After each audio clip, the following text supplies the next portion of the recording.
es un elemento necesario y debería ser como una exigencia ético-política. Entonces, esto nos permite también lo que nos plantea en el mundo de la educación superior, que es la bidireccionalidad, que en el fondo es tratar de incorporar nuevas realidades a los procesos formativos, de tal forma que los futuros profesores también tengan, estén apropiados de cómo leer la realidad, cómo generar espacios de intervención en esos elementos, en esos espacios que contienen, obviamente, espacios de posibilidades. Eh, Vale la pena reconocer, como lo había señalado, estos nuevos desafíos, como son los enfoques de inclusión, enfoques multi, inter o intraculturales, que hoy en día nos plantean grandes desafíos. También los enfoques de género y bueno, y todos los fuentes de diversidades que hoy reclaman ser visibilizadas y atendidas pertinentemente. En el fondo, todo esto nos plantea una atención bastante fuerte, lo que es esta idea de inclusión y también ofrecer procesos de calidad, como lo dices tú, entre comillas, aquí vamos a entender calidad, pero hay que hacer un esfuerzo de armonización ahí. Como institución, como UAC, que nace desde un periodo muy complejo en la dictadura, obviamente que el pensamiento crítico, el compromiso por esta mirada de transformación y la emancipación es clave en nuestros procesos formativos, por eso creo que la invitación que ustedes como cuerpo académico y como comunidad formadora es muy pertinente para poder enriquecer nuestra mirada. Estela Quintar. Estela Quintar es una amiga, una compañera, una docente, nace en Argentina, pero en Latinoamérica, reside en México ella, es profesora de enseñanza primaria y preescolar, tiene mucha experiencia del aula, igual que nosotros. Es maestra en investigación educativa y doctora en antropología social. Es directora y fundadora de IPECAL, Instituto de Pensamiento y Cultura en Latinoamérica. ¿Ya? Sus enfoques y sus aportaciones son bastante amplios, pero destaca todo lo que es la didáctica y la formación docente como una preocupación de su quehacer intelectual y político. Ah, se ha dedicado gran parte de su quehacer al estudio de la didáctica no parametral, que considera la práctica de la enseñanza desde una perspectiva centrada en el sujeto y amparar los principios de circulación de ideas, resonancias didácticas y la didactobiografía. ¿Ya? Entonces, más solamente como una forma de introducir, como lo diríamos en el lenguaje musical, esto es una suerte de preludio a la intervención de Estela. Bueno, bienvenida Estela. Hola, hola Mario. Eh, un gusto, gracias, infinitas gracias por esta convocatoria a encontrarnos. Yo digo que en estos tiempos es hacer de lo posible un acto creativo, porque en tanto que hablamos de la tecnología y pareciera que nos da muchas posibilidades de encuentro. Y sobre todo que sepamos aprovecharla. Entonces, gracias por eso, porque de repente yo estoy acá en mi casa en Ciudad de México y ustedes están en su casa en Santiago de Chile, y todos los que nos van a escuchar y nos van a ver también están en sus casas de distintos lugares, y qué bueno que podamos encontrarnos desde distintos lugares en algo que nos preocupa y que nos ocupa, ¿no? Que es, como decía Fernando recién, y como también dice Mario, eh, eh, apostar por unos enfoques más humanizadores y por unos espacios de transformación sociohistórico y cultural, ¿no? En este preludio, como le encanta decir a Mario, a mí me gusta mucho la música, claro, soy una lega total, ¿no?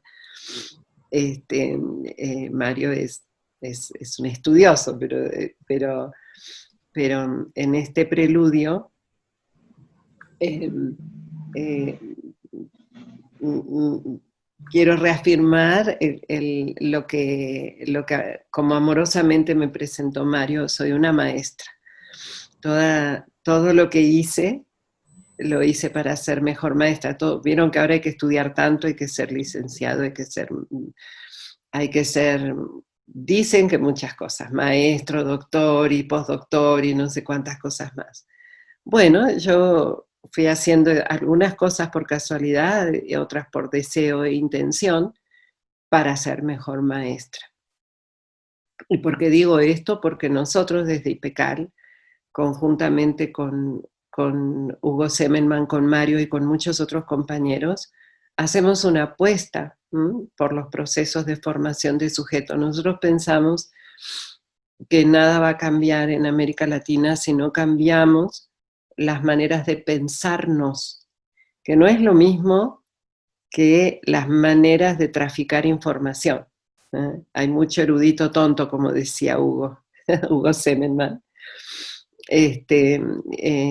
Mucho pensar teórico y poco pensar sensible, poco pensarnos históricamente, es decir, desde nuestros presentes, y desde nuestro presente articularnos geopolíticamente, digamos, ¿no? Como puerta y ventana y territorio enraizado para poder articularnos y vincularnos al mundo de la vida. Entonces, desde este preludio, me gustaría continuarlo un poquito más diciendo desde qué lugar voy a hablar, ¿no? Y a mí eso me parece muy importante como honestidad intelectual, si se puede llamar así, o como confesión teórica, como dicen algunos autores, desde qué lugar epistémico. Cuando yo digo epistémico, nosotros entendemos a lo epistémico como toda relación de conocimiento, ¿no?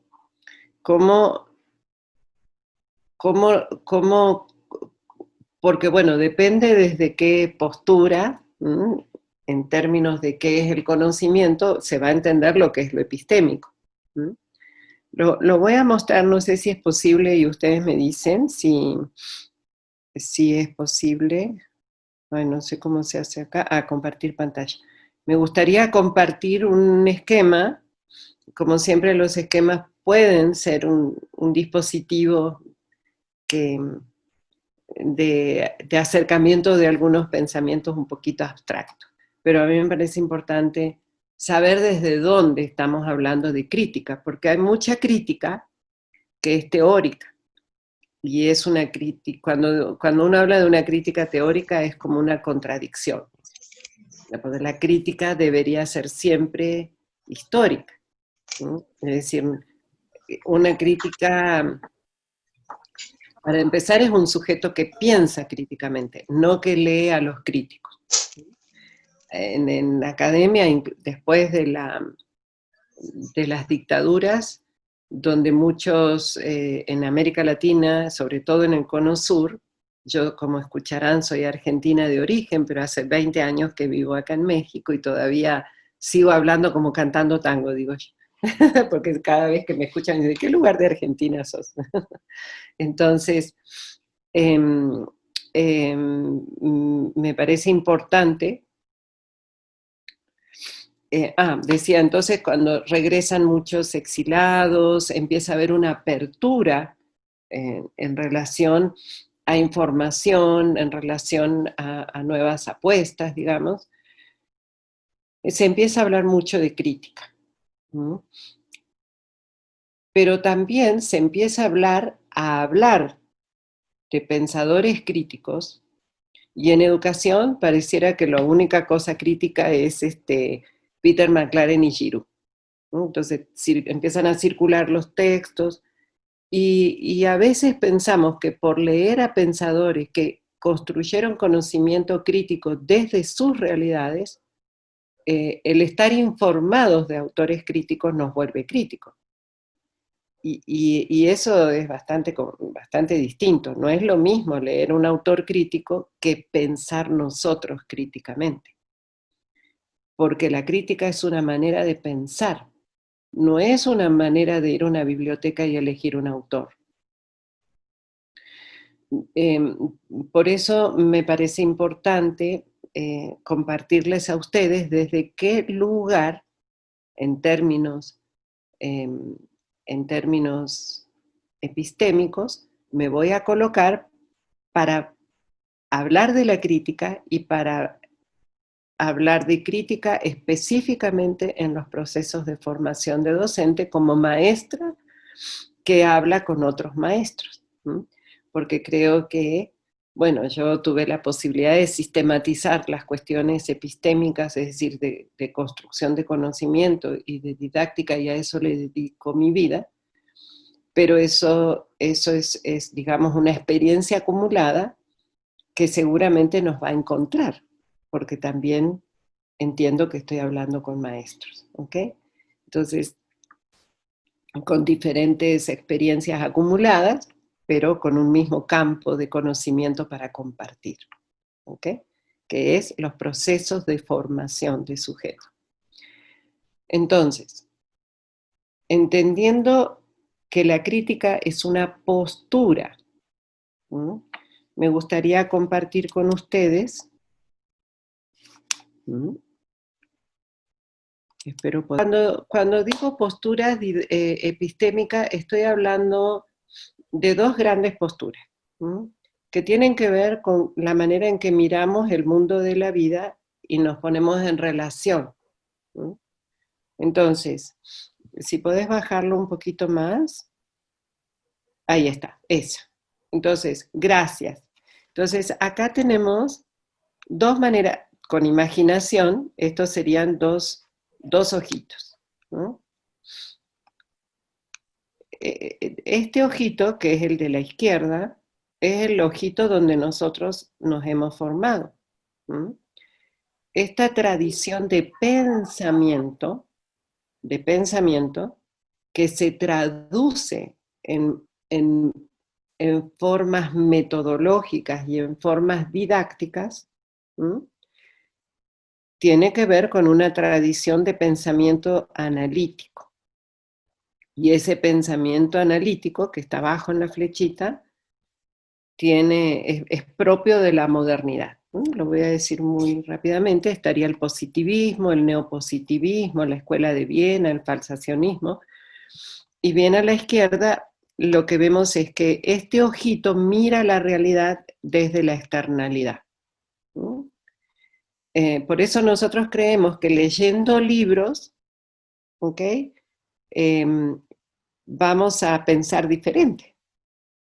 Y este pensar, Hugo Semelman le llama pensar teórico. Y el pensar teórico, justamente como es una información, se vuelve en un criterio de verdad.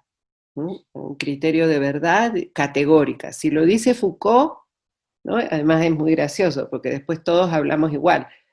Una cuestión que a mí me llama muchísimo la atención es, por ejemplo, como todos hablamos en cuestiones metodológicas, hablamos, como dice Foucault, herramientas metodológicas, como dice Foucault, ¿no? Y no lo ponemos bajo sospecha, porque yo diría que una herramienta es muy funcional. Si yo tengo un destornillador, no lo puedo usar como alicate, porque tiene una función específica. En cambio, el concepto de dispositivo es de apertura, ¿no? Entonces, no nos permitimos poner bajo sospecha cuestiones que leemos y se ponen de moda dentro de la academia y se instala una semántica propia del orden, de un orden, académico que no es menor, porque después eso se traduce en didáctica, en currículum y demás, ¿no? Y eso pasó mucho en el sistema educativo. Antes de las dictaduras, pongo las dictaduras como una fecha de referencia, ¿no? Mediados de los 70, mediados de los 70, en la posguerra, o sea, después de la guerra de Vietnam, empieza una necesidad de productividad muy fuerte. Y en el sistema educativo, con sangre, entran los diseños curriculares. Y el diseño curricular viene de la mano de la tecnología educativa, y la tecnología educativa invisibiliza, y voy a usar un concepto fuerte, por lo menos para mí en América Latina, que es desaparición. Desaparece la didáctica. Y se empieza a hablar desde esta perspectiva, así, explicativamente, como criterio de verdad, desde la externalidad de las realidades en las que todos vivimos, como un supuesto de racionalidad científica, explicativa, descriptiva, y de lógica de razonamiento jerárquico funcional, patriarcal, aunque después salgamos a hacer marcha con la gente de género, dilemático y clasificatorio, porque es una manera de pensar muy clasificada y muy atomizada. Entonces, desde esta racionalidad de pensamiento analítico, se impone en América Latina un pensamiento que desplaza lo pedagógico a lo escolar. Todo lo que tiene que ver con la pedagogía debería tener como campo de conocimiento a la educación como práctica política, la configuración de la memoria, de la historia, de la identidad de cada comunidad nacional, como muy bien hacen los pueblos originarios, que tienen digamos, un imaginario social, cultural, que les da identidad y memoria. Desde mediados de los 70, la pedagogía pasó a ser escolarizada. Entonces hablamos de pedagogía de la ternura, de pedagogía de la violencia, de pedagogía de la... Entonces, la pedagogía que tendría que poder incluso estar muy articulada a los procesos de memoria, pasa a escolarizarse. Y la didáctica pasa a ser un programa. Se desaparece el espacio de conversación de los maestros para que los maestros se profesionalicen en el cumplimiento de normas, prescripciones y prácticas, profundizando un nivel de subalternización que ya venía desde los estados-nación, pero de una manera feroz. Los nuevos acuerdos, o sea, hubo un gran, bueno, ustedes deben saberlo, ¿no? Hubo un gran préstamo y una gran invasión de, por ejemplo, los objetivos de Bloom y los famosos objetivos conductuales. Eso se generó a partir de un programa de Naciones Unidas muy, muy definido y articulado después al Consenso de Washington. Entonces, todo el sistema educativo se volvió un pensar, nosotros decimos en IPECAL, indexado. Entonces todo pasa a ser indexado. ¿Okay? Los criterios de evaluación, los criterios de calidad, todo pasa por el cumplimiento de normas, pautas, requisitos para tener financiamiento o para tener trabajo. Y a la vez que se profesionaliza el espacio de los procesos formativos, pasamos a ser trabajadores, ya no de la cultura, sino trabajadores que son parte de un espacio laboral con condiciones de la flexibilización laboral. ¿Okay? Eso agudiza un concepto o categoría que el único que yo conozco, porque, bueno, que he leído, que tiene que haber otros, pero que es un intelectual chileno, un chileno-alemán, que es Lechner. Ay, no me acuerdo el nombre. Acá tengo el libro.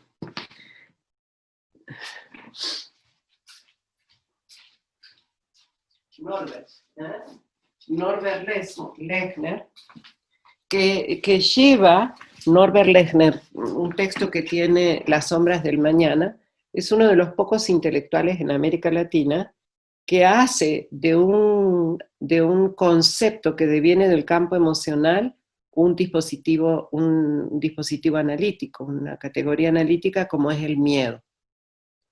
Entonces, el miedo a perder el trabajo en un contexto de flexibilización laboral, en un contexto, vuelve al maestro un profesional, en general, no conozco el trabajo en el liceo, pero digo en general, probablemente en el liceo pasen otras cosas, pero en general la tendencia es a cumplir con requisitos y hasta se filman las clases para ver si el profesor está cumpliendo, ¿no?, con los requisitos de cumplimiento acordados, ¿no? Y pasa a ocupar el centro de los procesos de formación, los diseños curriculares. Y por lo tanto, todo lo que deviene de un diseño, ¿no? ¿Por qué hago esta introducción? Porque en términos epistémicos, yo voy a estar parada desde este lugar, desde una tradición de pensamiento crítico hermenéutico que es el ojito que está a la derecha. Y desde este ojito, la centralidad de los procesos de formación y de los procesos de construcción de conocimiento histórico, ¿sí?, está en el sujeto, no en el diseño curricular. Entonces no es lo mismo un estudiante de Chiloé que un estudiante de Santiago. Ayer estaba escuchando a un compañero que se llama Francisco Chávez Catepillán, el fenómeno, ¿eh?, de la educación en Chiloé, digamos, como el paso del pescador libre al pescador libre que pasa a ser empleado de las salmoneras, y cómo se fue trastocando la vida cotidiana de esos sujetos y cómo muchos después se vienen a la ciudad y se sigue trastocando el sentido de la formación, ¿no? Y cómo ha ido bajando, ¿no?, el sistema educativo de inscripto. Entonces, no es lo mismo. Cada realidad tiene unas circunstancias, unas especificidades que nosotros llamamos históricas, entendiendo lo histórico como el estudio del presente. De un presente que se articula, que toma sentido y significado en el pasado, ¿no? O sea, en las estructuras de pensamiento, de memoria, de historia que vamos acumulando. Qué sé yo, yo cuando tenía 15 años siempre digo, como además soy una romántica empedernida, entonces a los 18 años me moría de amor, 15, 18 años. A los 40 años, bueno, uno entiende que nadie se muere de amor, ¿no? Es más, que si cuando se libera de alguien, qué suerte, digamos. Y a los 45 como tengo ahora, por supuesto que no tengo 45, pero después del medio siglo, por poner una generalidad, digamos, el amor pasa a ser un espacio creativo con otros, con uno mismo, pasa a ser otra cosa. Pero claro, uno tiene que transitar experiencias que nos van enseñando desde distintos territorios y desde de esas distintas experiencias a construir conocimiento del mundo de la vida.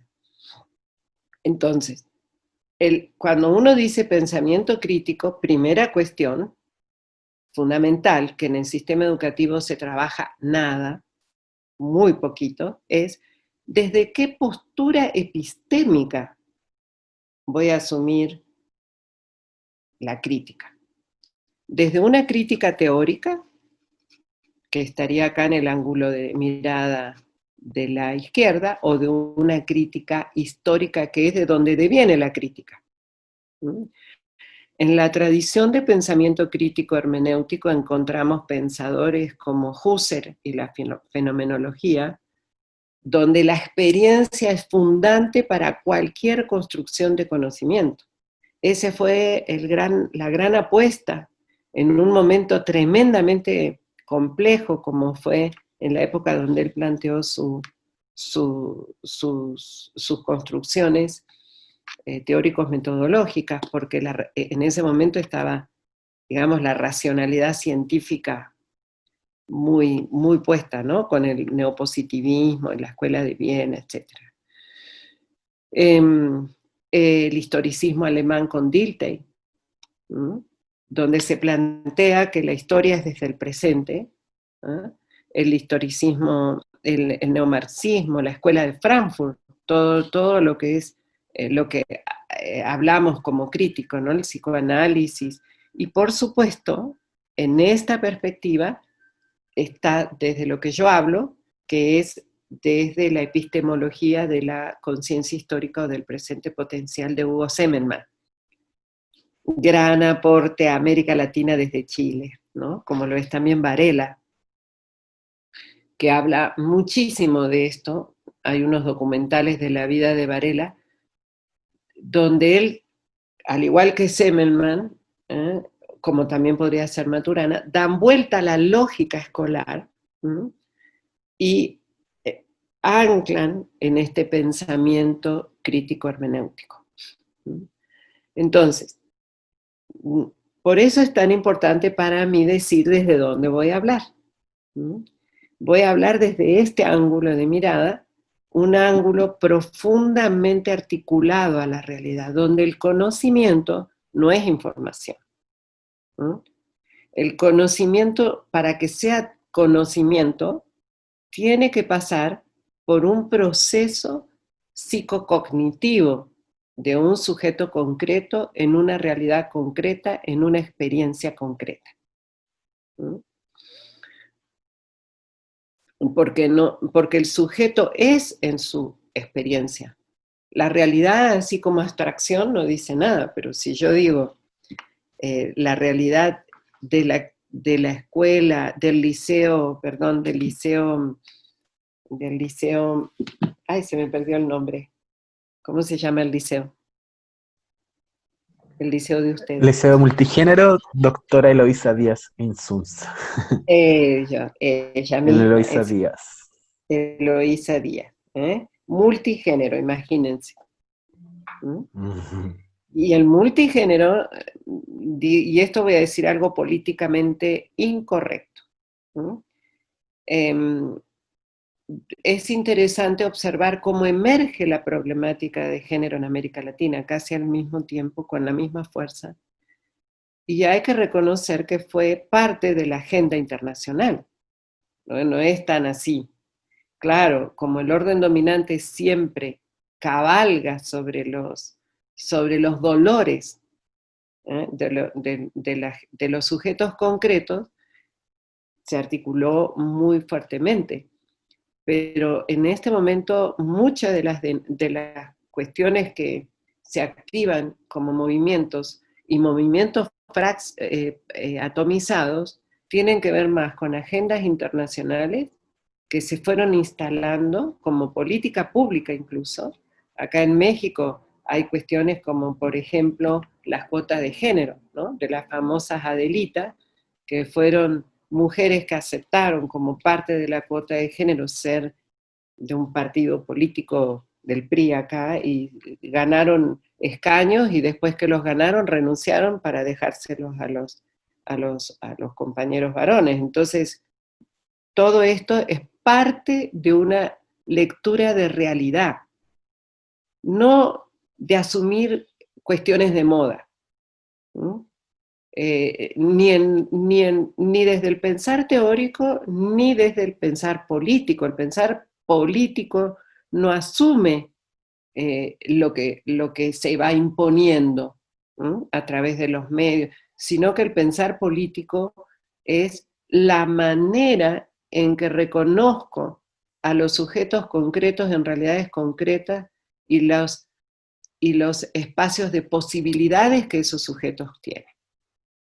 Bueno, esto como preludio, como dijo Mario, ¿no? En términos de poder saber desde qué lugar estamos yo voy a intentar conversar, ¿no? Entonces, primera cuestión, mi postura epistémica. Quiero aclarar también qué quiero decir con relación de conocimiento. Para nosotros el conocimiento, como decía recién, es un proceso psicocognitivo, es el producto de un proceso psicocognitivo, que no es lo mismo que la información. En el sistema educativo se habla mucho, todo es conocimiento, no. Hay tráfico de información, pero no siempre hay construcción de conocimiento. Eso implica otros procesos. ¿Okay? Por lo tanto, para nosotros el conocimiento es el espacio posible de construcción. O sea, creo que tengo... Bueno, no. Supongamos que este es un espacio vacío. A ver, ya que estamos hablando con compañeros chilenos, voy a traer esto que es del sur.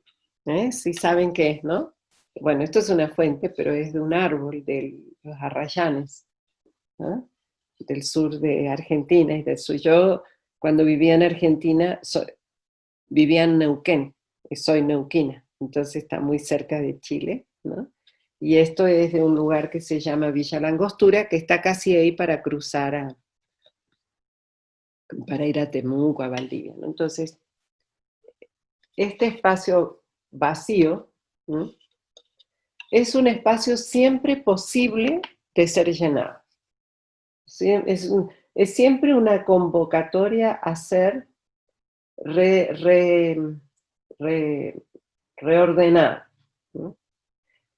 Este espacio vacío es el espacio posible de construcción de conocimiento, ¿no?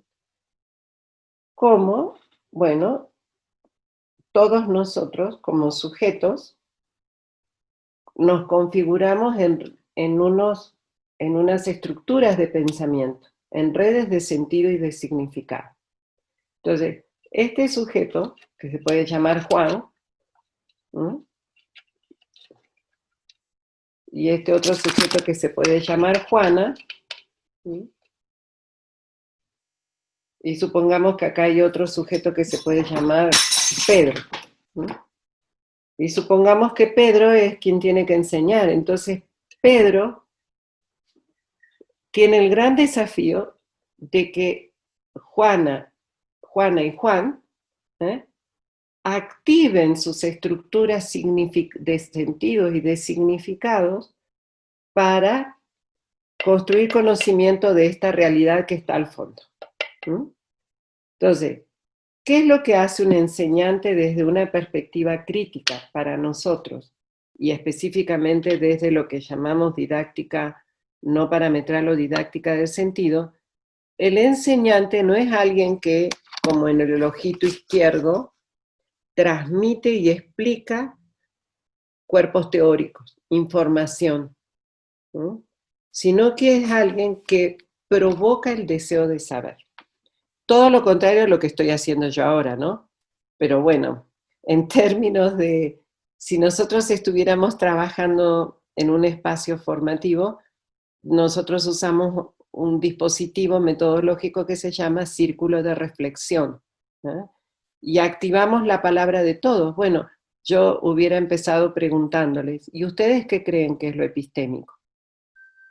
¿Y por qué creen que lo epistémico es lo que dicen? ¿De dónde sacaron ustedes que eso? Y cada respuesta tiene que ver con un marco de sentidos y de significados de cada sujeto que va aportando acá. De manera que esto se va a ir llenando, y esto que está acá en el medio es la producción de conocimiento comunitario.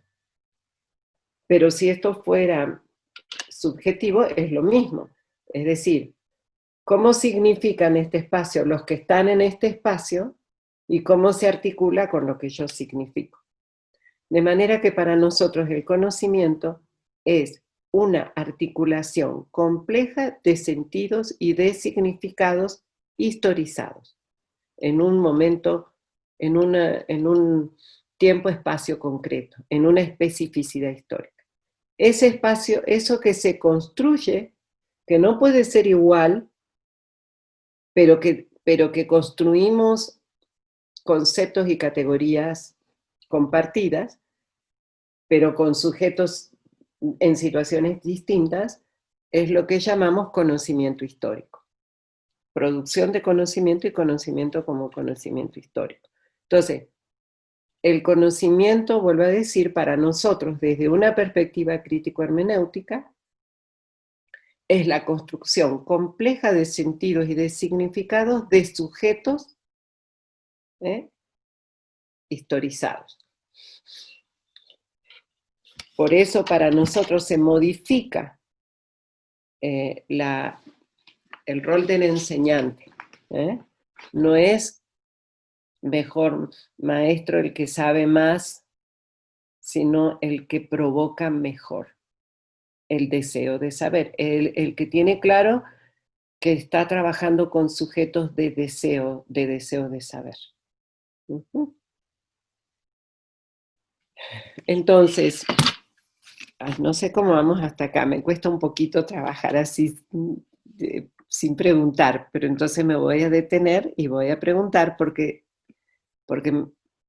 me siento incómoda y quisiera saber qué están pensando ustedes de lo que yo estoy diciendo, porque si no me siento del ojito izquierdo y eso es muy es muy incómodo sentir cómo la palabra de uno contradice lo que uno dice. Entonces necesito de ustedes, por favor, para que me comenten qué están sintiendo y pensando de esto que estoy donando.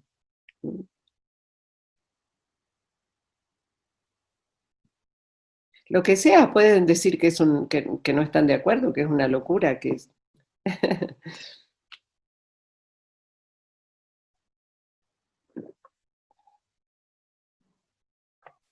Yo voy a tomar la palabra. Sí, decir que es bastante interesante lo que usted está planteando. Siento que requiere un esfuerzo igual gigante de contextualización y también echa un poco abajo los egos de los docentes igual, porque en general los docentes podemos caer en esa idea de ser aquel que produce el conocimiento y que por lo tanto lo viene a entregar y es el que tiene que ser escuchado y es el que monopoliza la palabra. Entonces yo creo que también tiene esa dimensión, aparte de la contextualización sociohistórica que usted decía y de otorgar sentidos a lo que al conocimiento que se está generando. Yo creo que también ahí hay un tema desde dónde se sitúan aquellos que nos definimos como docentes. Yo creo que eso es lo que más me ha provocado en estos momentos en la discusión que hemos tenido, provocado en el sentido de qué Sí. interesante es eso de echar un poco abajo los egos de los que elegimos ser docentes. Maravilloso. Bueno, si estoy provocándote, que bueno, me quedo un poquito más tranquila provocando estas reflexiones. Lo voy a retomar, Fernando, pero me gustaría escuchar al resto de los compañeros y retomamos esta donación tuya. Pablo, levantaste tu manito. Hola Estela, buenas tardes. Hola a todas las personas. Sí, no, a mí me parecía bien interesante lo que plantea. Haría, eso sí, alguna como aproximación a al ángulo de la mirada que tú denominas analítica, que yo diría que esta es como la mirada estandarizada y que es propia del sujeto de la modernidad capitalista, que es como, no es algo que surja como por influjo de la propaganda o de los docentes o de la enseñanza, sino que es parte de la forma en que las personas aprenden el mundo en una sociedad que está mediada por la producción de mercancías. ¿Sí? Porque esa forma de ser fragmentada, jerárquica, no compleja, adialéctica y por tanto no histórica, es propia de una sociedad donde las personas se relacionan a través del dinero y de las mercancías. Entonces, mientras esa realidad exista, pienso yo, ninguna pedagogía puede disolverla, porque no se trata de una cuestión de pensamiento, sino que es una cuestión de realidad y de relaciones sociales que solo pueden ser disueltas a partir de la transformación práctica que engendra este fetichismo, que es justamente como podríamos denominar este pensamiento analítico, no complejo, fragmentado, que es el pensamiento propio. No sé, tú por ejemplo observa las redes sociales o los comentarios de las personas, los comentarios de las estudiantes, frente a los procesos históricos que vivimos. Por ejemplo, aquí en Chile tenemos un proceso histórico y se imponen miradas que son muy poco críticas, muy poco históricas, como pensamientos de forma, de cómo se cree que va a cambiar la sociedad, que no tienen ninguna lógica dentro de lo que uno podríamos denominar lo histórico. Entonces, creo que, no sé si entiende a lo que voy, creo que es importante que una pedagogía que se llame crítica, una tienda como a disolver este fetichismo y que la única forma de hacerlo es hacer una crítica de la sociedad mercantil.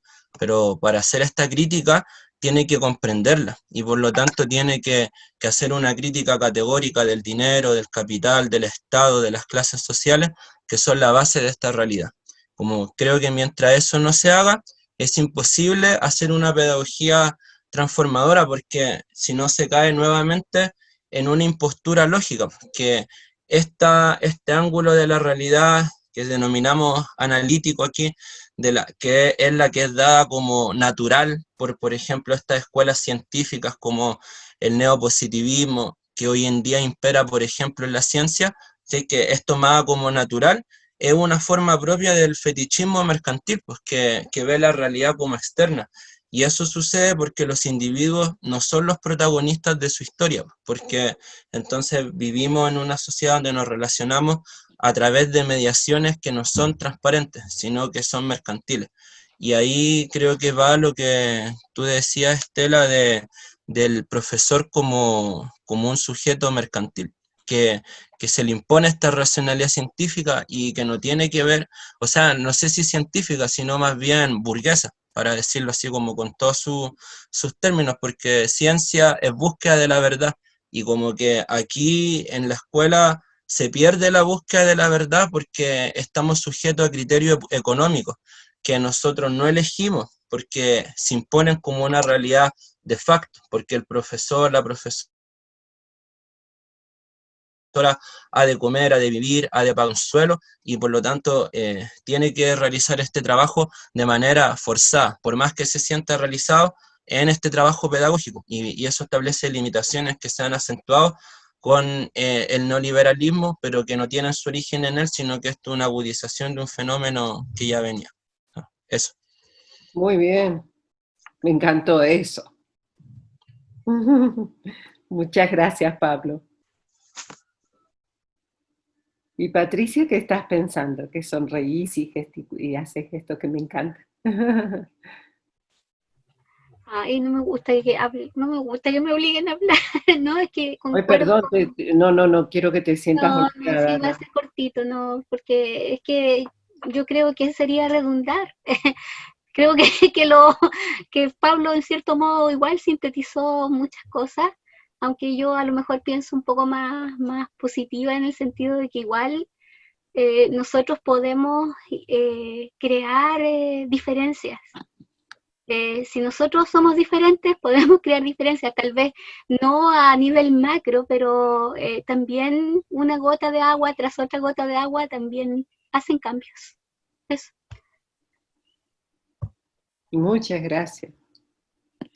Muchas gracias. Mario, ¿quisieras comentar algo? Bueno, no me quiero tomar ni la palabra, pero es interesante poder ofrecer ciertas pistas a nosotros los profesores que estamos en el aula, subsumidos por parámetros de eficiencia y que en cierta forma son las reglas que condicionan el quehacer docente en un contexto como el nuestro, un chileno con una fuerte carga neoliberal. Entonces, claro, estamos como situados en la parte izquierda constantemente y de pronto sacamos la cabeza por la ventana y buscar otras formas de mirar, y al mirar de otra forma también podríamos darnos la oportunidad de pensar de una forma distinta, ¿cierto? Eh, pero esa necesidad de mirar también tiene que ver con esa forma de reactuar que tiene el docente respecto a los parámetros de verdad, ¿cierto?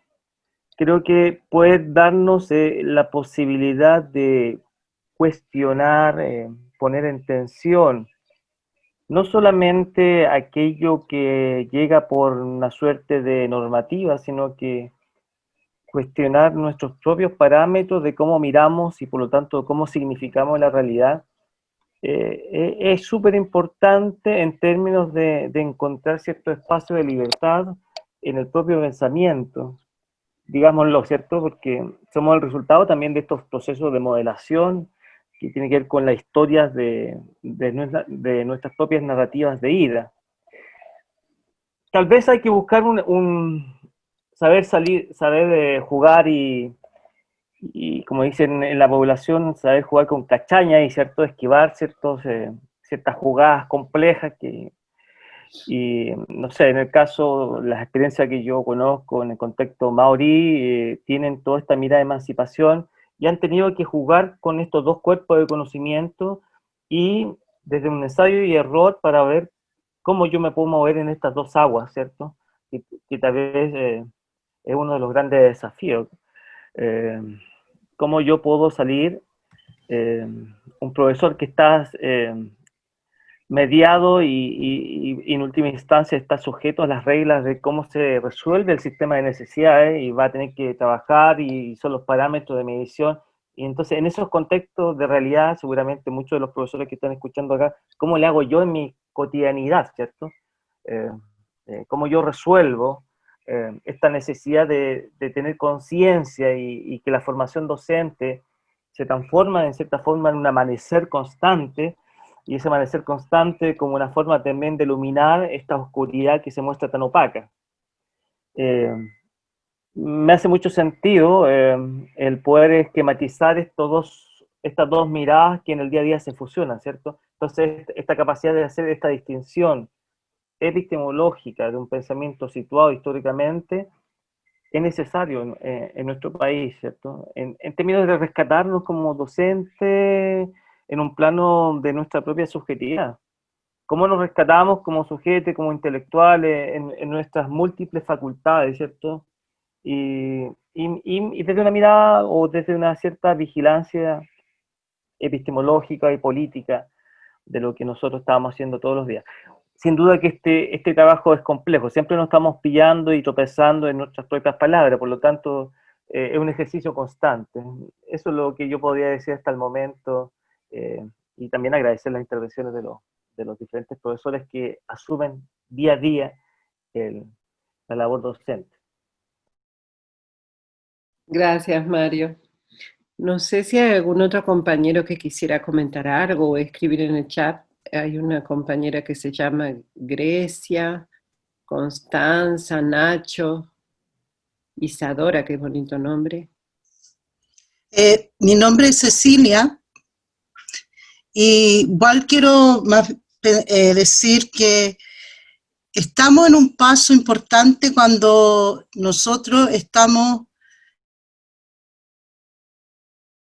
pidiendo la posibilidad de tener estos encuentros de conversación donde podemos reflexionar de alguna forma lo que estamos haciendo. Entonces, estamos rompiendo un poco con esta tradición de escolarizar al estudiante cuando queremos saber de qué se trata cuando nosotros estamos hablando ya de un concepto distinto que tiene que ver con una mirada crítica o una pedagogía crítica. Entonces, yo también, al igual que Patti, tengo una mirada más positiva de lo que estamos haciendo, por lo menos lo que estamos construyendo en nuestro liceo, ¿ya?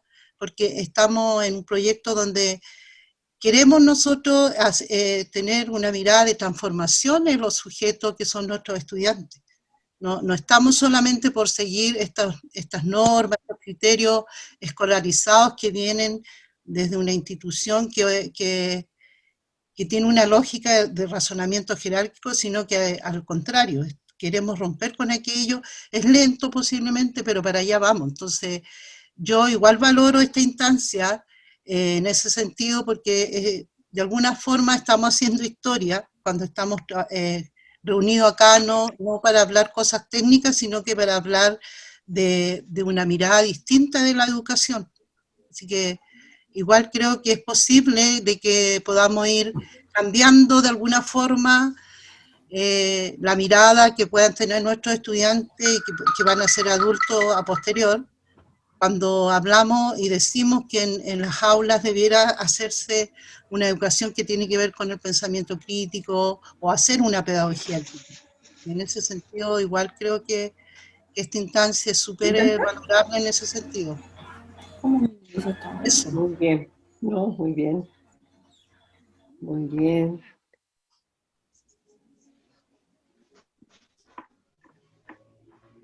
Bueno, gracias Cecilia, muchas gracias. ¿Quién más quisiera comentar algo? Si no, hacemos este pedacito y continuamos con otros comentarios, ¿les parece? ¿O hay Perfecto. alguien Y Fernando nos guía temporalmente. Nosotros manejamos de una forma distinta los tiempos, entonces Fernando también nos ayuda en esa parte. Bueno, ya, sí, yo les aviso. Bueno. Ah, por los tiempos. Uy, sí, yo soy un poquito complicada con eso. Para que cumplamos los tiempos, ¿verdad? ¿Hasta qué momento tenemos? Un ratito, no voy a ocupar más, un ratito más y ya. ¿Mm? Bueno, sí. Generalmente nosotros nuestras reuniones las hacemos de 1 hora y media, así que... Ah, perfecto. Entonces voy a ir cerrando ahorita, ¿sí? Bueno, muchas gracias, Estela. Gracias por recordármelo porque bueno, no soy muy cumplida con los tiempos, ¿verdad, Mario? Bueno, entonces, yo quisiera tomar esto que dice, voy a empezar de atrás para adelante y me parece, o voy a retomar varias cosas que dijeron.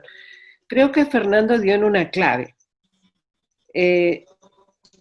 Creo que es una contradicción decir que uno tiene pensamiento crítico y ser narcisista, ¿no? O sea, yo creo que uno de las claves, ese es como un fiel de la balanza.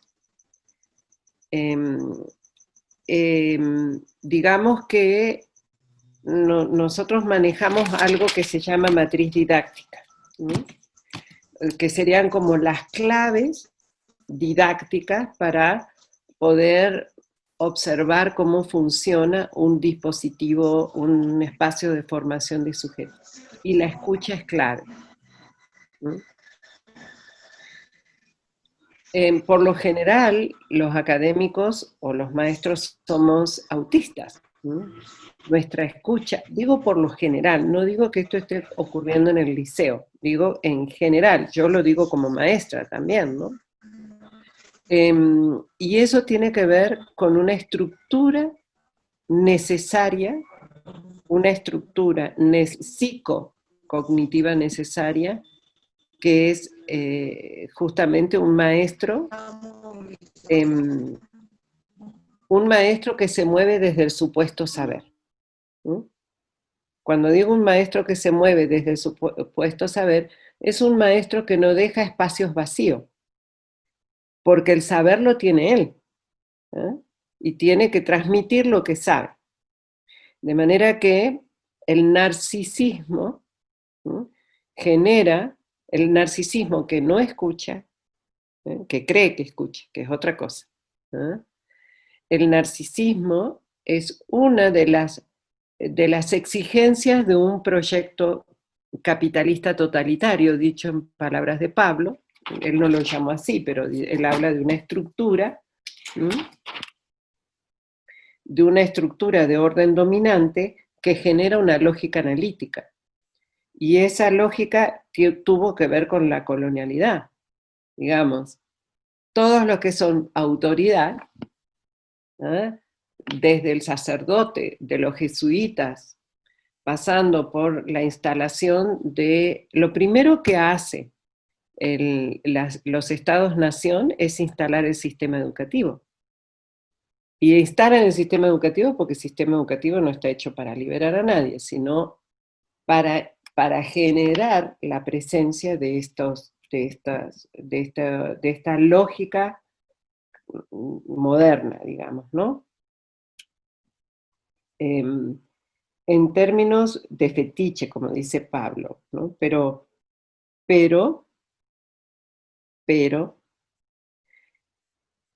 creer que el orden dominante ordena todo es asumir que uno no tiene pensamiento. Y que al uno no tener pensamiento, no tiene tampoco capacidad ética. Nosotros entendemos la ética como la capacidad que todos los sujetos tenemos de elegir. A veces se confunde ético con moral, ¿no? Pareciera que cuando hablamos de hay que ser ético, hay que ser todos buenos. No, la ética tiene que ver con la capacidad de opciones y de la coherencia de nuestras vidas y de nuestras prácticas con las opciones. Entonces Videla también fue ético, el gran dictador argentino. ¿Por qué? Porque fue coherente con un proyecto hasta la muerte. ¿Okay? En términos de moral es otra cosa, porque el proyecto fue de muerte, ¿no?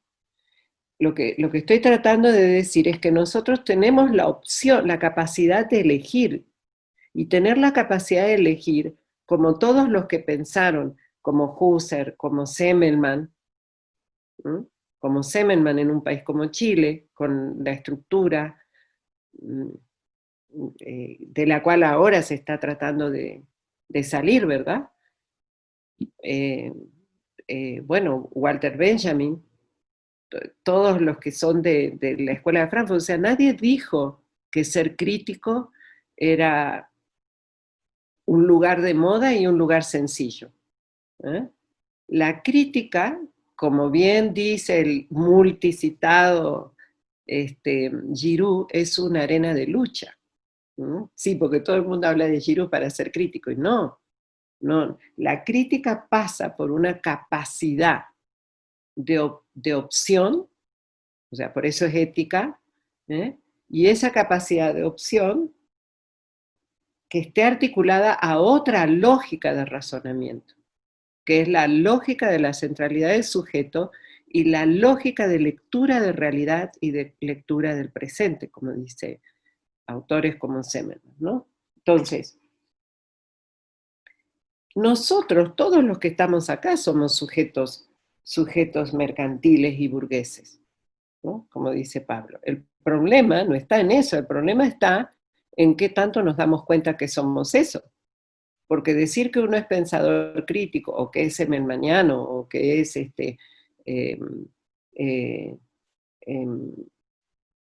que es freudiano, eso no lo libera a uno de lo que nosotros llamamos didácticamente. Y acá viene otro elemento. Escucha clínico-crítica, que es la escucha de la búsqueda del sentido. Del sentido con que decimos las cosas.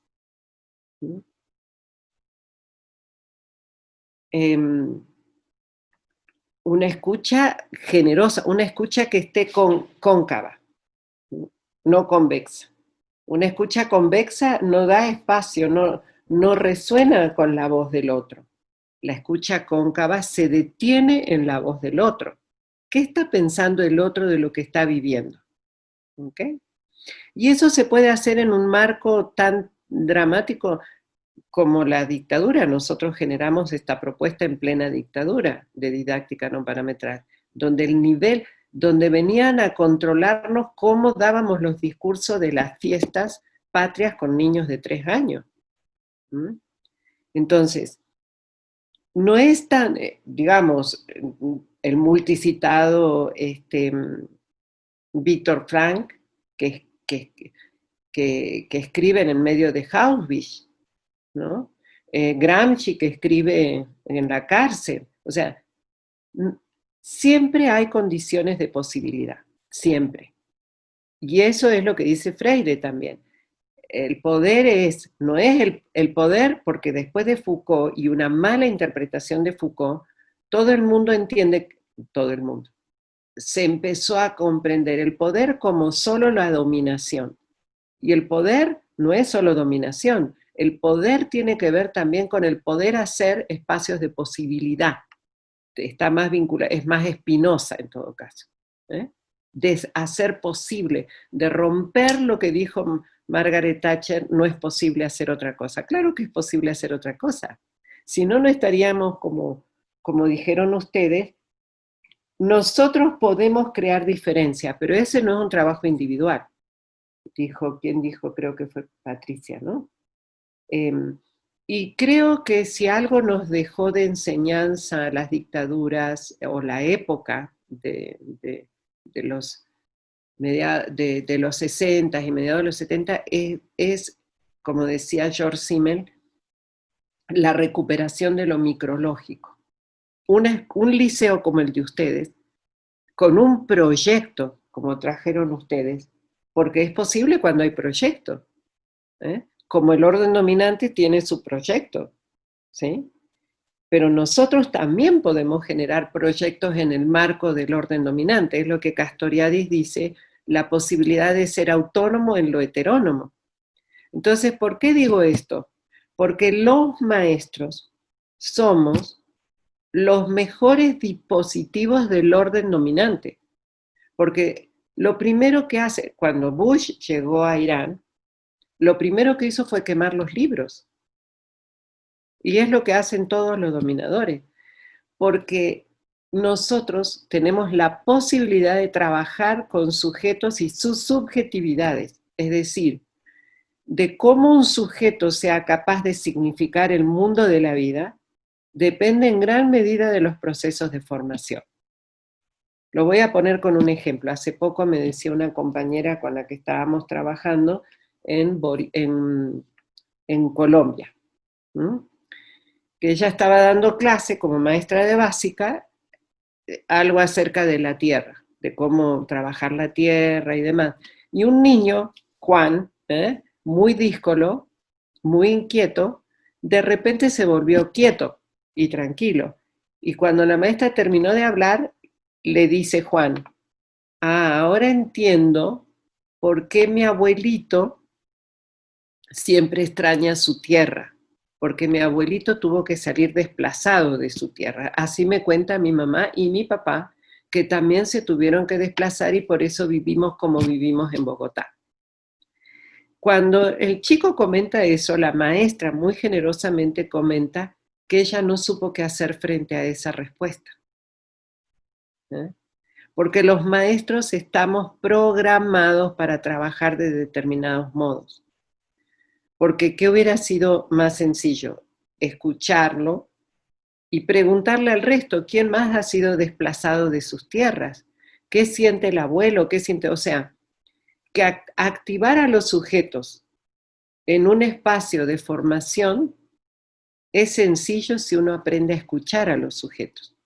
Por eso la escucha es fundamental. El otro elemento de la matriz didáctica es la escucha y el otro elemento es el vínculo. ¿Qué tipo de vínculos establecemos con los estudiantes? Al escucharlos, primero a ellos, para después convocar a la teoría, podemos generar vínculos subalternizantes.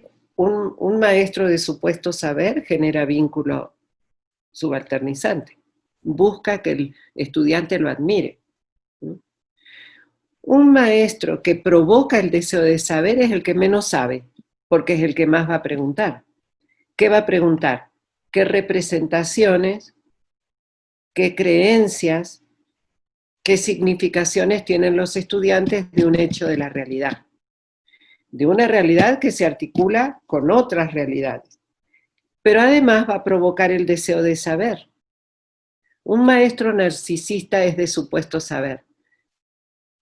Si un maestro no se asume deseante, es decir, de deseo de saber, difícilmente pueda generar deseo de saber en otros. ¿Mm? Para generar deseo de saber, uno se tiene que asumir sujeto deseoso y no supuesto saber. ¿Mm? Entonces cambian los vínculos, las relaciones, ¿eh? O sea, escucha, vínculo. El otro elemento es la representación. ¿Qué representación tengo de mi estudiante? ¿Que es alguien que no sabe o que es alguien que sabe lo que su historia le enseña, su historia de vida? ¿Eh? Y desde allí puedo trabajar. Entonces, escucha, nosotros le llamamos clínica en términos no de patología, sino que clínica del griego quiere decir búsqueda. ¿Eh? Y crítica porque me distancio del contenido de lo que el otro dice para escuchar el sentido de lo que dice. El niño este que le decía a la maestra, ahora entiendo por qué mi abuelito está triste porque extraña su tierra, porque fue desplazado. El sentido era, hablemos de la tierra y de los desplazados, pero no era la anécdota, ¿se entiende? Bueno, escucha, vínculo, representaciones, ¿no? Tipo de relación que se establece.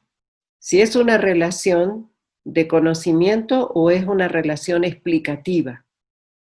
La relación de conocimiento siempre va a activar experiencias para ser resignificadas. Y la explicativa siempre va a basarse en el currículum y lo que tiene que cumplir. No digo que no hay que cumplir con el currículum. Digo que hay que el currículum lo tengo que convocar cuando la experiencia de los sujetos se esté activada. Estos son los elementos y por último, la comunicación, o no por último, digamos, otro elemento fundamental es qué tipo de comunicación establecemos. Si es una comunicación activada por el contexto o es una comunicación desde el supuesto saber, pero también en lugar de la semántica, es decir, qué palabras, qué conceptos, qué categorías usan los estudiantes y cómo llevarlos a un pensar más abstracto, de la experiencia a la abstracción. Bueno, dicho en grandes líneas, nosotros manejamos algo que se llama texto y contexto didáctico, que está en la...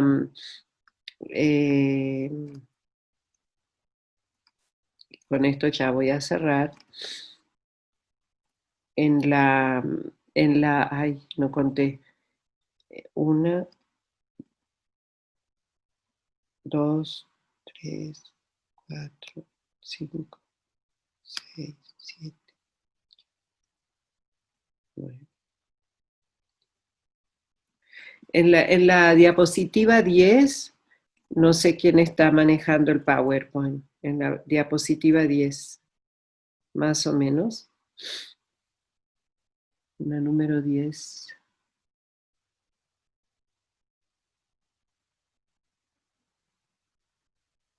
No, más abajo. La próxima. La próxima. Una más. Ahí. Entonces,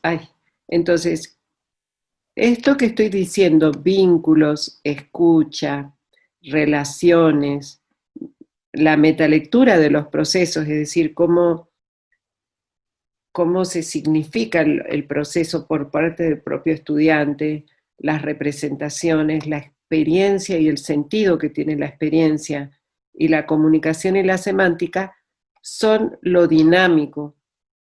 Por eso le llamamos contexto didáctico, y hay que observarlo, porque depende de cómo sean estos elementos que están todos articulados, cómo es el proceso formativo. Y el texto didáctico son los elementos de la didáctica, que son siempre fijos. O sea, en Timbuktu, en cualquier lugar, van a estar estos elementos que son textos, pero este texto va a tener una lectura diferente según el contexto, según cómo estos conceptos o categorías estén articulados a la realidad. Entonces, para terminar, lo que quisiera es retomar que el problema epistémico es fundamental. Es decir, la opción ético-política está en asumir una postura epistémica. Eso es en primer lugar, porque a veces, vuelvo a decir, tenemos posturas positivas con adherencias críticas, que no es lo mismo que pensar críticamente. Pensar críticamente exige coherencia, exige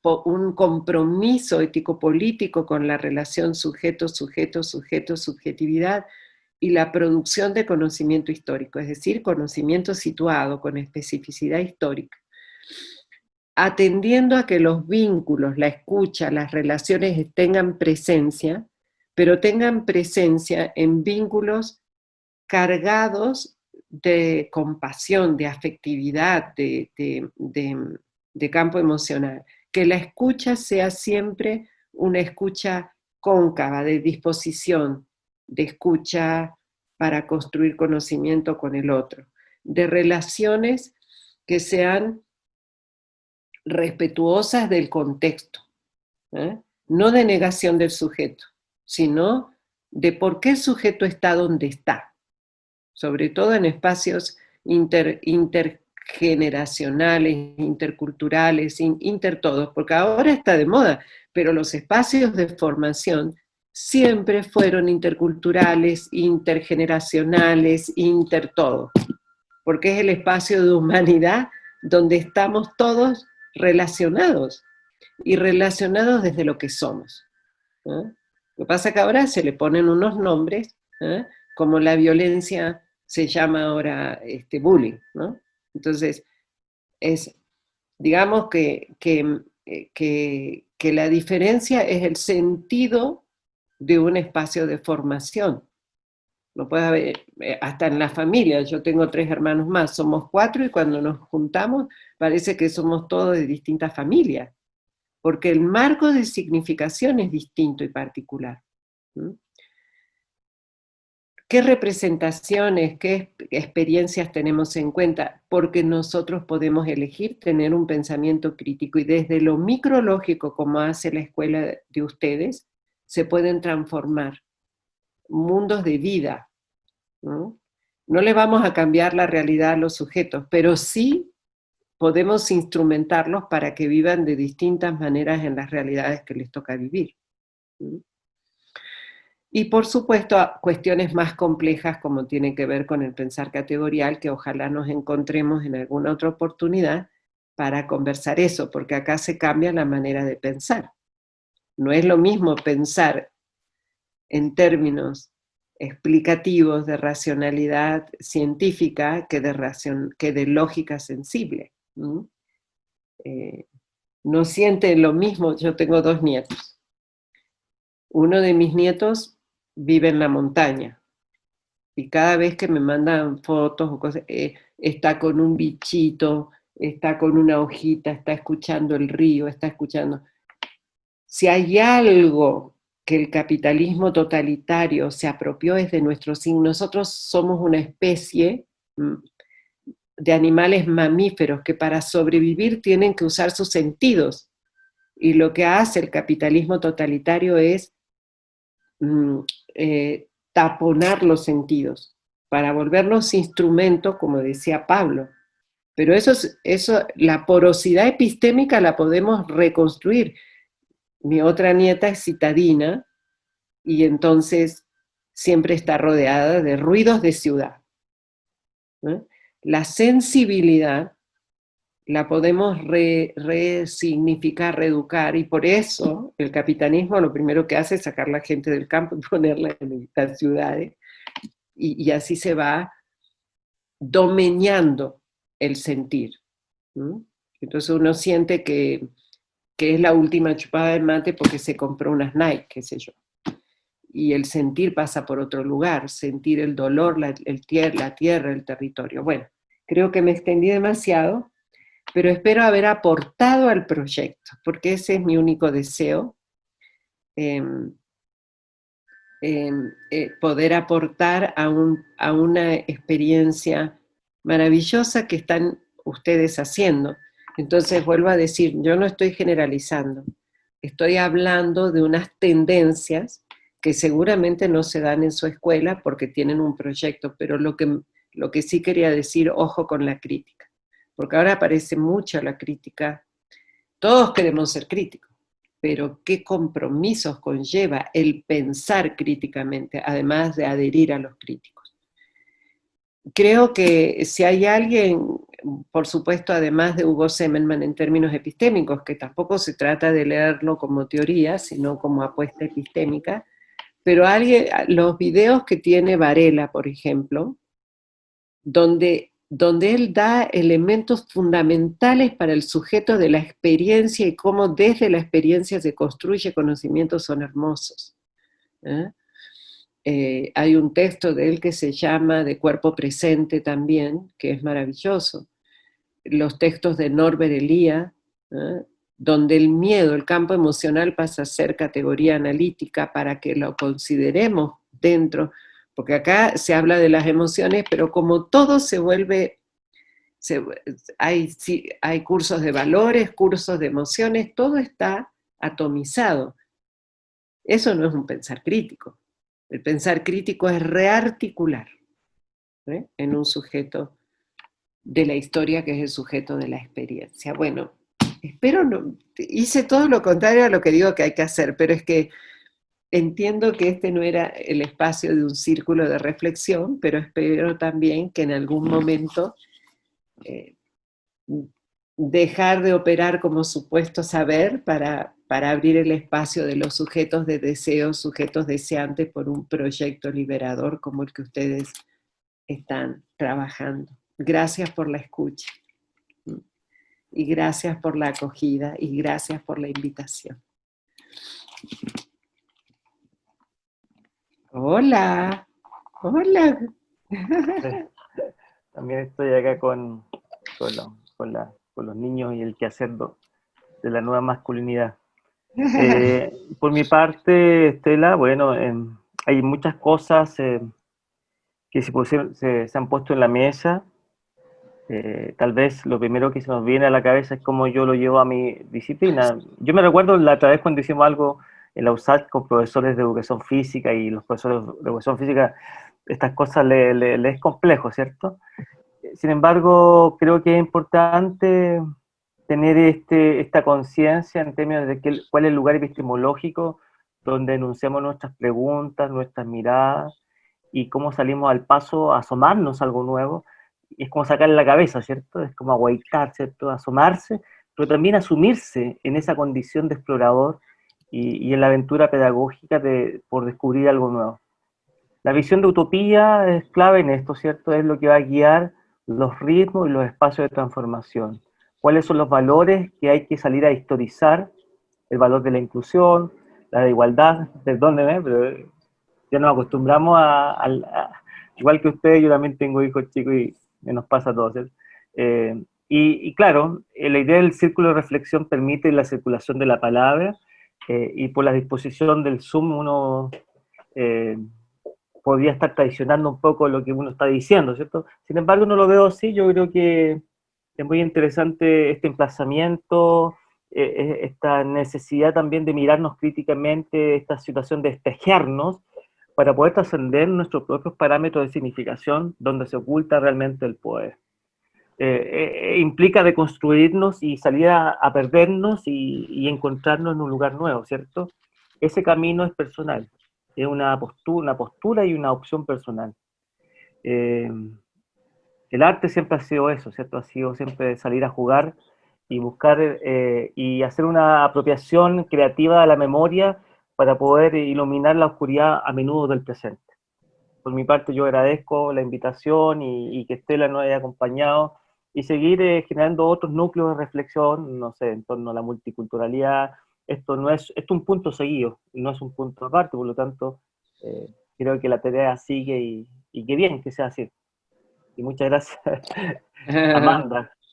Sí, ¿cómo estás, Sí, Amandita? ¿Cómo estás, sí, Amandita?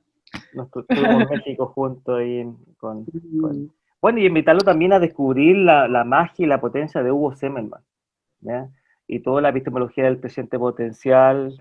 eh, y creo que hay elementos muy importantes acá que nosotros como profesores debiéramos entender que el pensamiento crítico también es, como dice Estela, la posibilidad de ver en la cosa aquello que no está ahí.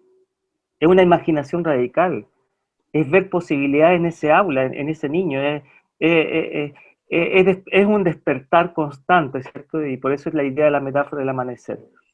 Dicho así, pareciera súper fácil de la comunidad, tal vez del mundo de la academia, ¿cierto? Pero otra cosa es sostener un proyecto y salir a construir el sujeto capaz de sostener ese proyecto en el tiempo, ¿ya? Y eso implica salir como lo hacíamos antes, en la fogata, en la playa, y salíamos todos abrazados, tocando guitarra. Estoy hablando de la gente que son un poco mayor, ¿cierto? Esa mirada colectiva es importante fraguar como sello en los colegios, ¿ya? Yo lo he visto esto en las experiencias maorí en Nueva Zelanda, de cómo ellos han buscado la emancipación y han puesto Paulo Freire como principio fundante en su mirada epistemológica educativa. Eh, Ellos dicen, educar implica emancipar la familia a través de la educación. Y es muy, muy vinculante con lo que está planteando Estela y los compañeros en Latinoamérica de cómo conciben los procesos formativos. Sí, ni Bueno, qué decir de los zapatistas, está bien los sí, maoríes, pero yo te sí, diría que sí, el mundo mapuche, el mundo de los pueblos originarios en general, ¿no? Esa es una fuente de sabiduría importante. Bueno, perdón, interrumpí. Fernando, te damos la palabra a los profes. Sí, no sé si alguien quiere, algún profesor o profesora quiere tomar la palabra para el cierre antes de dar los agradecimientos. ¿Hay alguien que quiera tomar la palabra?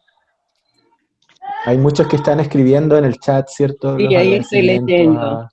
a Estela gracias por lo conversado, dicen. Yo Muchas quiero, gracias. aunque ya me hizo hablar, entonces ya me voy a callar. Muy bien, muy bien. No, es que agradecer no solo lo compartido, lo conversado, como puse entre comillas, sino que algo que para mí también es como tan importante, que es el ser humano. Somos humanos. Entonces, al escucharla, yo me emocionaba porque es como que yo me siento y lato junto con usted. Y creo que cuando uno siente esa conexión, es ahí cuando uno recién como que, uy, despierta. Así que se lo agradezco mucho, porque a veces uno en estas cosas ha estado en muchas reuniones y son reuniones que a veces a uno la latean, la verdad. Entonces, en cierto modo, a mí me encantó, o sea, porque me sentí interpretada, me sentí humana, con emociones y no cohibida 100% como en otras veces, justamente porque hay muchas personas que creen saberlo todo pues, y no sabemos nada, porque mientras vamos viendo nos damos cuenta que no sabemos nada y eso es lo entretenido de esta vida. Eso. Totalmente, totalmente. Gracias, Patricia. Yo no sabes cómo aquilato cada una de tus palabras, porque para mí son importantes porque si no uno se queda con un huequito. ¿Cómo será que el otro recibió? Y más en este tiempo, de manera que te lo agradezco, porque es una manera de decirme que estuvimos cerquitas a pesar de la distancia, y eso tiene un valor absolutamente, primero amoroso y después coherente con lo que estamos diciendo. Así que gracias por decirlo. Muchas gracias. Pablo, ¿tú querías hablar también? Habías levantado la mano. Sí, igual me da vergüenza hablar porque ya hablé, No, pero no sé. no, Eh, ¿cómo se te ocurre? No. no, que le decía, Bueno, no, para hacerlo así como bien breve en aras del tiempo, creo que igual hay que retomar el significado de lo que era la teoría crítica que viene de esa carta de Marx a Ruge en la que le dice que nuestra misión es hacer una crítica despiadada de todo lo existente, despiadada tanto en el sentido de no temer a los resultados que conduzca, como en el de no temer al conflicto con aquellos que detentan el poder. Entonces, en ese sentido, una pedagogía crítica, y yo rescato mucho lo que tú decías, una cosa es tener adherencias críticas, ¿sí? Así como querer la inclusión, la diversidad, hablar con él, ¿cachai? Y todo ese tipo de cosas, pero eso no es crítico en sí mismo, ¿sí? Porque no es solo como una adherencia al pensamiento progresista, que es es el pensamiento de la modernidad liberal. De lo Estoy de que se acuerdo. trata es de emancipar a la especie humana, porque ahí rescato mucho lo que dice Patricia. Entonces ahí necesariamente tiene que haber una perspectiva de clase, porque si no es un pensamiento que se encuentra en conformidad con lo existente y finalmente termina siendo eco de la izquierda institucional, de la reforma del sistema, y lleva nuevamente a las mismas aporias y trabas con las que ha topado los caminos de la emancipación humana durante el siglo XX. Entonces, creo que ahí, por eso lo que te decía, que no se trata de que no haya posibilidad de resistencia, al contrario, como bien lo decía como este teórico de la escuela de Frankfurt, que era Alfred von Rettel, el valor mercantil es una forma de síntesis social en la cual se encuentra toda nuestra vida, nuestro pensamiento, nuestras acciones, y solamente rompiendo con el valor mercantil en la práctica podemos superar esta sociedad, como que esa es como la condición sine qua non, por así decirlo, de una emancipación verdadera. Y yo creo que una pedagogía crítica que no apunte a eso, que no sea capaz como de dilucidar las categorías del capital, la determinación histórica, está condenada a postrarse frente a lo existente y frente a quienes detentan el poder. Eso. Mm, muy Bien. bueno. No Muy sé si, bueno. no sé si alguien más quiere decir algo, sino para ir cerrando ya en aras del tiempo, como decía Pablo. Fernando, yo quiero ponerme a disposición. Agradecerle muchísimo a Mario el haberme pensado para sumarme, articularme a ustedes, pero siempre mi latido dispuesta a latir con ustedes. Entonces, en lo que podamos, porque como ustedes dicen, nadie puede solo, la comunidad es importante.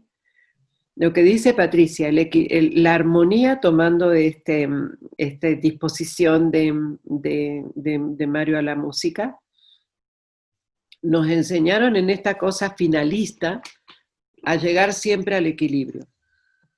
Y cuando uno llega al equilibrio queda como rígido.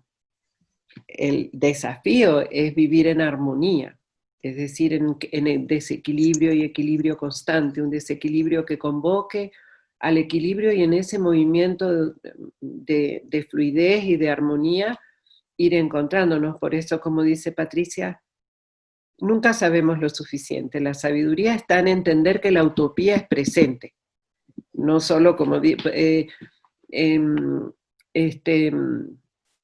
¿cómo se llama? Galeano tiene una metáfora que el horizonte que siempre se aleja es lo utópico,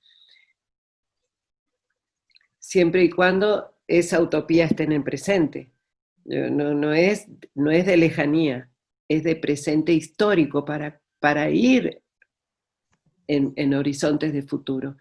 Entonces yo creo que eso se hace juntos y todo lo que nosotros podamos ofrecer desde lo que venimos construyendo juntos, aquí estoy.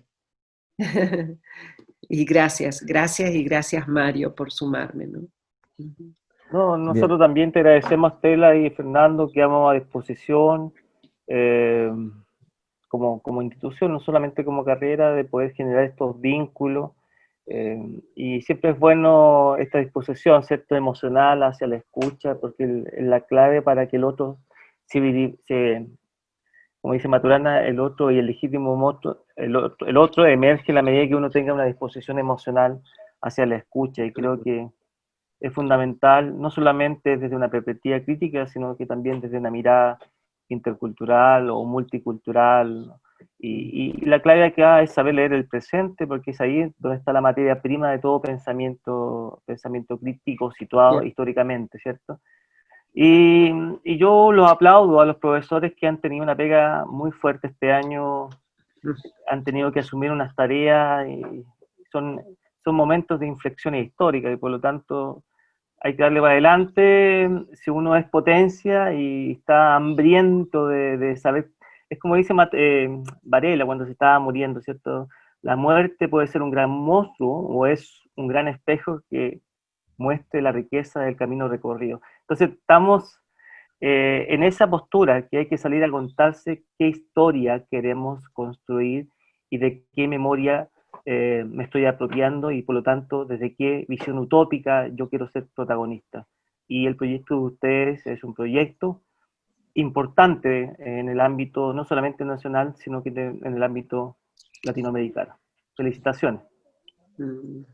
Muchas gracias. Bueno, hablar en nombre de toda la comunidad, agradecerles este espacio, esta conexión entre los distintos saberes que se pueden generar, ¿cierto? Esta idea de mezclar también la crítica con la esperanza, ¿cierto? Que siento que es necesario esa dosis de esperanza, no de esa esperanza ilusoria, sino que de esa esperanza de sentir que con nuestros cambios vamos generando, nos vamos acercando a ese horizonte presente, como decía Estela, porque en algún momento nos convencieron, yo no lo podía situar históricamente, en el siglo XIX nos convencieron de que el conocimiento era trasladado y nosotros éramos receptores solamente.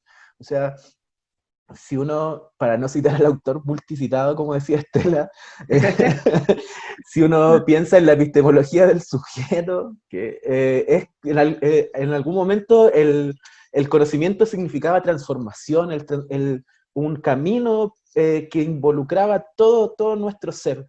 Y yo creo que es cuando nosotros hablamos a veces de educación integral, siento que eso es lo que queremos, que nosotros y que todos los que formamos parte de esta comunidad podamos tener esa transformación y esa búsqueda del conocimiento que no incluye solo el transmitir, y bueno, y para cerrar decir, valorar también la generación de saberes locales, que es una perspectiva crítica que creo que a veces se pierde.